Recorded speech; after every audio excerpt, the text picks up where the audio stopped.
Pinky, Surekha madam, या ना, या या या.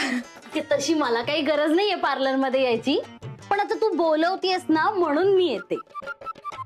मुळात माणूस एवढा सुंदर असताना आहे ना, त्याला गरज नसते का सतत सतत पार्लर मध्ये जायची. हा, एकदम खरं आहे तुमचं. हो, तुमच्यासारख्या सुंदर बायकांना काय गरज पार्लर मध्ये जायची. मी काय म्हणते, तुम्हाला जर काय करायचं नसेल तर मग जावा घरी, चुकू चुकू. असं कसं, आता आलीच आहे तर काहीतरी करून जात्या, नाही तर तुला वाईट वाटायचं. नाही नाही, मला कशाला वाईट वाटेल, मला अजिबात वाईट नाही वाटणार, जावा. अगं पण मला वाईट वाटतंय ना. जास्त नाही, छोटस मोठस काहीतरी करूया ना, म्हणजे facial, massage, pedicure, manicure, eyebrow, छोटस काहीतरी. तर एवढं सगळं करणार आणि 1 रुपया बी निघायचा नाही हिच्याकडनं. काही म्हणालीस का? कुठं काय, काय नाही. चला चल मग लवकर फेशियल कर. असं फेशियल करशील ना की आमचे हे नुसते बघतच राहिले पाहिजे माझ्याकडे, नाही तर आमचे हे नुसती आपली ड्युटी ड्युटी ड्युटी. मला अशी रेडी कर ना की मला बघून हे ड्युटीच विसरले पाहिजेत. मग एक काम करते, सगळ्यात आधी ना आयब्रोज करते. हा चालेल. ती वाड्यातली मुंबईवरून आलेली पोरगी दिसत नाही, नाही म्हणजे तिला घ्यायचं ना मदतीला. ती गेली तिच्या घरी लगेच.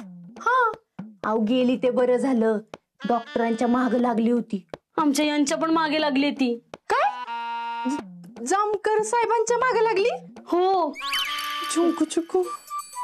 ती खरंच गेली का मुंबईला? हा, म्हणजे गावातल्या लोकांनी डॉक्टरांनी तिला हाकलून लावली इथून. तुम्हाला भेटायचं असेल तर तुम्ही मुंबईला जा. ती मुंबईला गेली, आमचे पण मुंबईला गेले. बाई, माझं तर नशीबच फुटलं, संसारच मोडला माझा. बाई. आओ ताई, डॉक्टर डॉक्टर डॉक्टर, लवकर या डॉक्टर. डॉक्टर. हे का बाय भेळूच्या नावाने घसा फाडतीयस? काय काम आहे त्याच्याकडे? मला डॉक्टरांना भेटायचंय. का सुखानं जगू वाटना बाई तुला?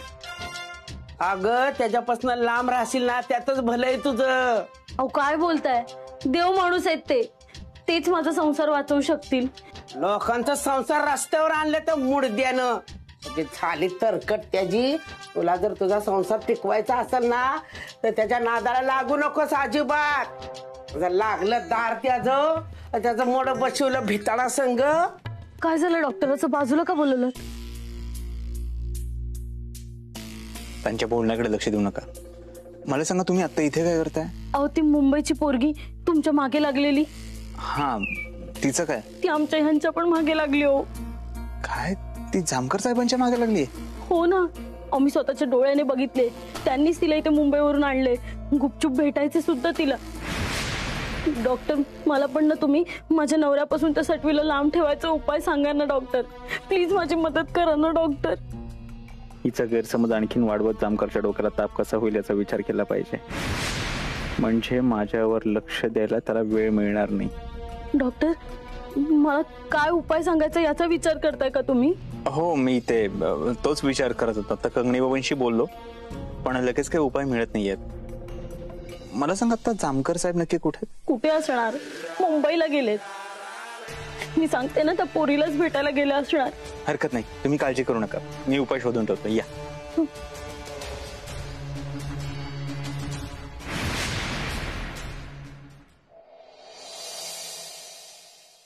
डॉक्टर आनंदी कुठे आहेत?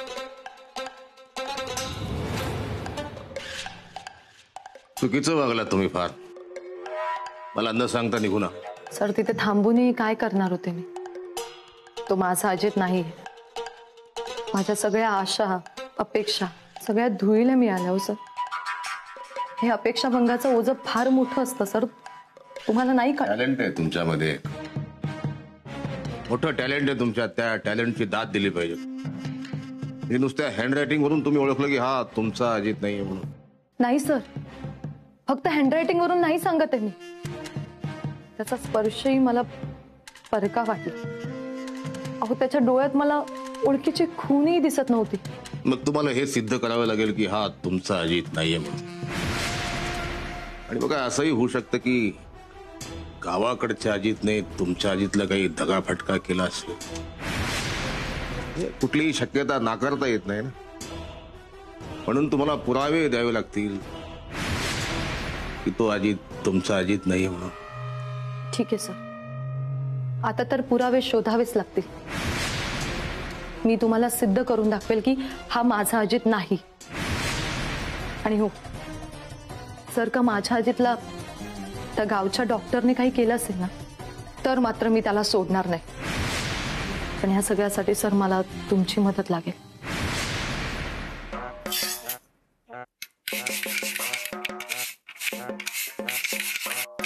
अक्का, काय ग मंगले? काय सदा न कदा माझ्या नावाच्या घुगऱ्या खात असते? अहो ती जरा गहू निवडायचं होतं, दोघींनी काम केलंस ना लवकर झालं असतं बघा. अगं I I I I I, पाक कंबर कामातून गेली बघ. गुडघं बी लय दुखत्यात. बया मंगले, माझं काय खरं नाही बघ. बया मला नाही वाटत खाली बसून एवढं कष्टाचं काम माझ्याच्याने होईल. तुला कामाची ना धामाची, भाकरी खाते नियमाची. कुणी बी बाईत काम सांगितलं की माझं ही दुखतंय आणि माझं ती दुखतंय. तू कवा सरळ असतेस ग? तू मला एवढं बोलती, तू स्वतः तरी काय काम करते का? अगं तुला घातलं नेऊन डबऱ्यात, माझं कामाचं काढतीस वय? एवढी मोठी झालीस का वय तू? हा अगं मी माझ्या वेळेला मस्त काम केलंय, 24 तास राबले आणि तू माझं काम काढतीस वय? अगं तुला जनाची ना मनाची तरी लाज पाहिजे जरा. गप इथं घाव निवड, नाही तर चालती पड बघू इथनं. अरे तुझा माझ्यावर जीव नसेल ना तर बी माझा लय जीव आहे बघ तुझ्यावर. चला मंगलाबाई द्या निवडते खाऊ. या बसा. मंगले तुला सांगते, ही काम वस्तूवर जर हिथनं उठली ना तर मला हाक मार. तिच्याकडे बघतीच बघ मी चांगलं. वयात त्या जरा माझ्यावर ध्यान ठेवण्यापरीस ना स्वतःच्या लिकीवर ठेव. तिच्या डोक्यात बघ ते पोटातलं पोर पाडायचं खूळ भरलंय ते बघ पहिलं. तुला सांगते मंगले, ह्या वाड्यातच काहीतरी दोष आहे बघ. साधा ना कदा काही ना काहीतरी घडतच असतं. सुख म्हणून काय हा वाडा लागू देत नाही. म्हणून तुला सांगते, शानी असशील ना तर हा वाडा इकून टाकू बघ आपण. झाली का वाडा ऐकायची टेप सुरू झाली परत? ही बघा अक्का, तुम्हाला जर इथं राहायचं नसेल ना तर आत्ताच्या आत्ता निघून जावा इथनं. तुझ्या सुनाला बघ मी किती जड झाली आहे. मला हाकलून द्यायची भाषा करते ती, जशी काय मालकीनच झाली ही वाड्याची. अगं तुला भरली रागात पिती तुला. अगं तुझ्या तोंडात गरमागरम खळवतून तू तोंड बंद करीन बघ. मी समजा ऐकलंय बघ. तुझ्या डोक्यात अजून हे वाडा ऐकायचं खोळ गेलं नाही वाटतं. अगं आहे, अगं बाबूच तुझा हाल मला बघवत नाही ना, म्हणून मी वाडा ऐकायचं म्हणले.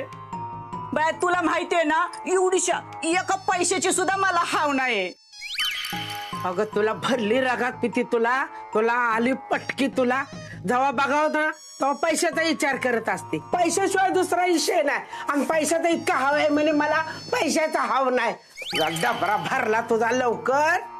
अरे काय चाललंय तुमचं? वाड्यात वाय शांतता ठेवा की. तुझी आत्या बघ की वाडा ऐकायचं म्हणतीया. तर जसं काय तुझ्या लिकीला हा वाडा ऐकायचाच नाही ना.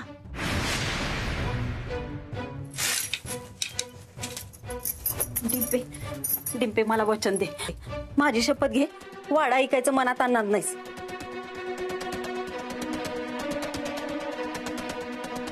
नाही आणणार.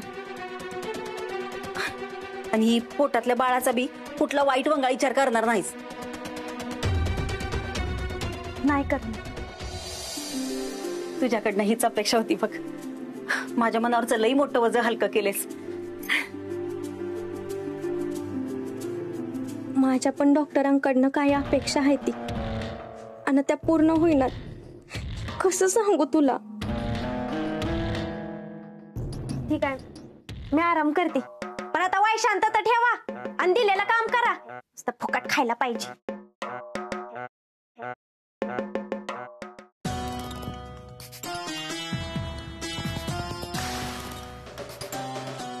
हे काय पैसे का मोजताय? बाहेर निघालोय मी. बाहेर कुठं?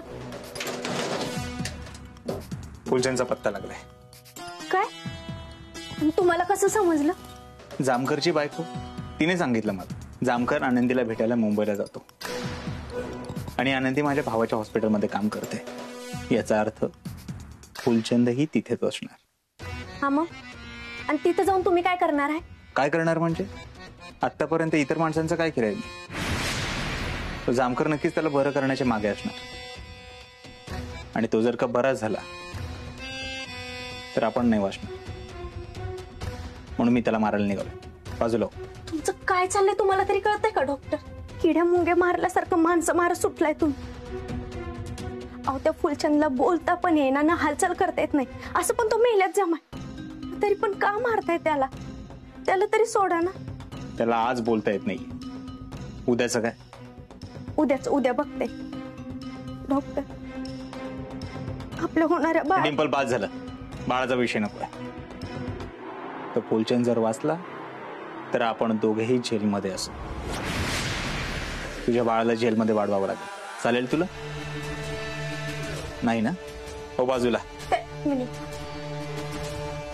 मला अडकून तुम्ही इथनं पळून तर नाही ना जाणार? डिंपल इथे माझे करोडो रुपये अडकले. ते सोडून मी जाईन असं वाटतं?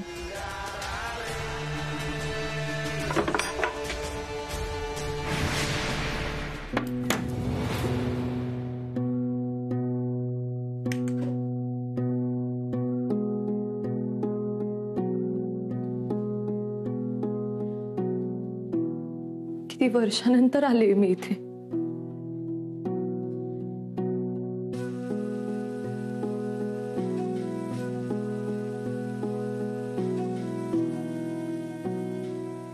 खरं तर इथे आल्यानंतर तुझ्या आठवणीत खूप हळवं व्हायला होतं रे. म्हणून मुद्दामच टाळते मी. पण आज काही पर्यायच नव्हता माझ्याकडे. मला खात्री आहे मला इथे नक्की काहीतरी पुरावे मिळतील अजित.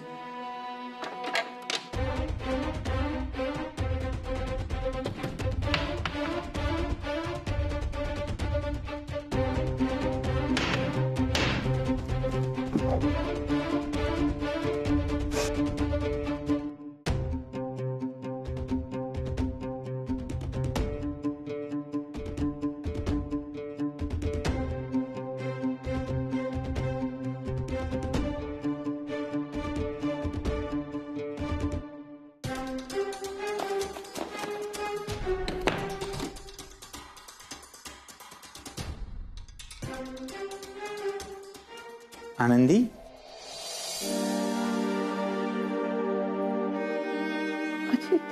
तुला आठवतो हा फोटो? तुला प्रपोज करताना काढला होता. हो आठवते. आणि किती वेळ लावला होतास रे तुम्हाला विचारायला?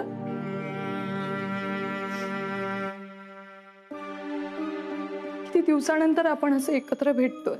लग्न झाल्यानंतर आपण दूर कुठेतरी दोघेच फिरायला जायचं, जिथे फक्त तू आणि मी असेल. तुला आठव?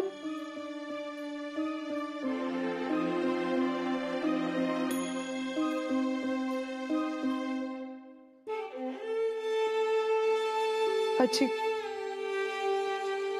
तू एकटाच एवढा दूर निघून जाशील असं वाटलं नव्हतं रे.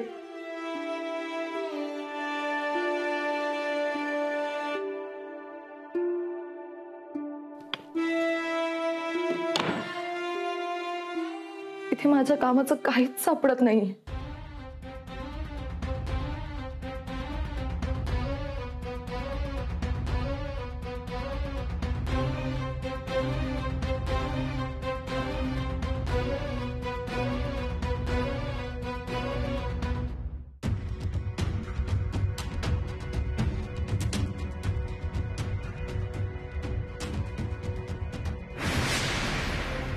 ह्या तर अजितच्या आश्रमात होता लहानपणी तिथल्या पावत्यात. हां, तिथे अजितचं दत्तकपत्र असू शकतं. तिथूनच आता मला काहीतरी सापडेल. हो, एक मिनिट. म्हणजे ह्या आश्रमाला भेट दिली तर अजितच्या भूतकाळाबद्दल नक्कीच काहीतरी समजेल. हो, मला तिथे जायला हवं. पावसाचा महिना आहे, कसलं गरम होतं यार. का नाही होणार? हा. सिमेंटची अशी जंगल करून ठेवल्यात मुंबईत. झालं तुमचं बोलून? साहेब चालायचं ना? नाही, तुम्ही थांबा इथे, मी एकटाच जाणार. तुम्ही इथेच थांबा सिव्हिल ड्रेस मध्ये. काय झालं साहेब? आतमध्ये फुलचंद नावाचा एक पेशंट आहे, अतिशय महत्वाचा साक्षीदार येतो. डॉक्टर तो पुरावा नष्ट करायचा प्रयत्न करू शकतो. बारीक लक्ष ठेवा. हो सर. फुलचंदच्या खोलीमध्ये दुसरं कुणीही जाता कामा नये. या बायका, तुम्ही पुढे जा, मी आलोच.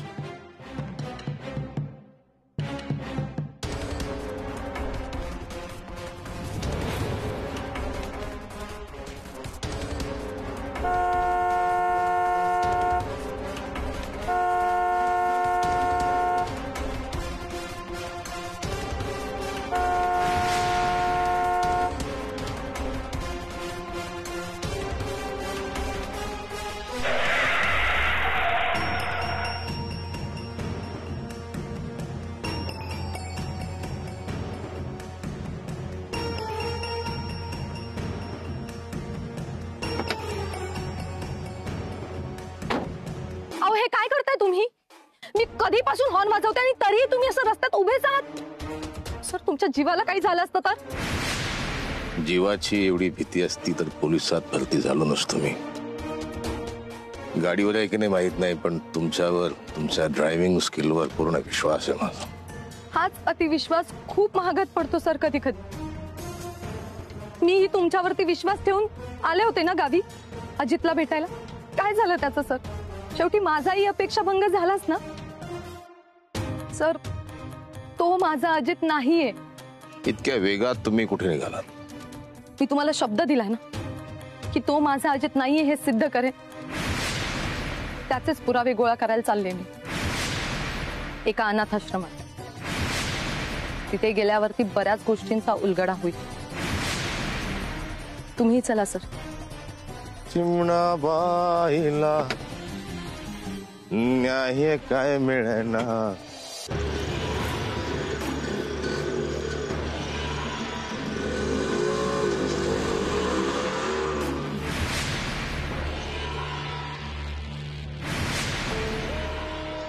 नाही जमणार मला आज घरी यायला. मी काय म्हणतोय की आता एवढे वर्ष झाले लग्नाला होऊन, आता काही लग्नाचा वाढदिवस करायचा असतोय. तुला माहितीच आहे माझी ही अशी ड्युटी. हा ते ऐक ना.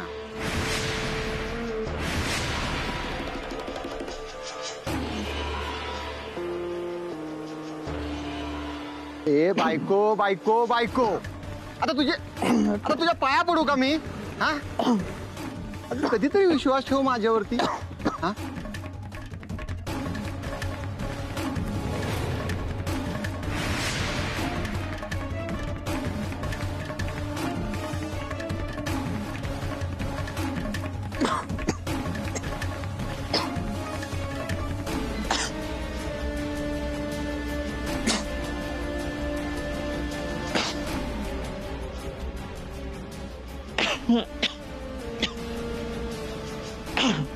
मॅडम, माझे मामा इथे ऍडमिट आहेत. मामा?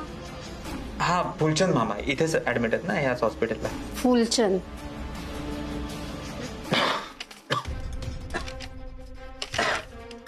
हो आहेत. C16. C16? हो. पण एकदा डॉक्टरांना भेटून घ्या, त्यांची परवानगी घेऊन मगच जा. ओके? थँक्यू. C16 ना? हो. थँक्यू.